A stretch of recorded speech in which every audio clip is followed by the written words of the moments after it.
guys.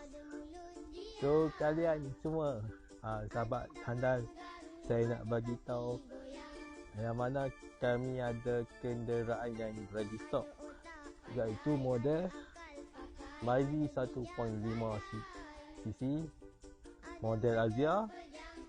Ada 4 jenis model Azia, iaitu Azia G, Azia SE, Azia X dan juga Azia A1 dan juga Ativa. Ativa ialah model 3 biji ini kami ada kenderaan yang ready stock lah. So yang mana berminat, yang tengah mencari kenderaan, yang mana tengah buat loan tak lepas ke, bagi kat saya cuba tolong.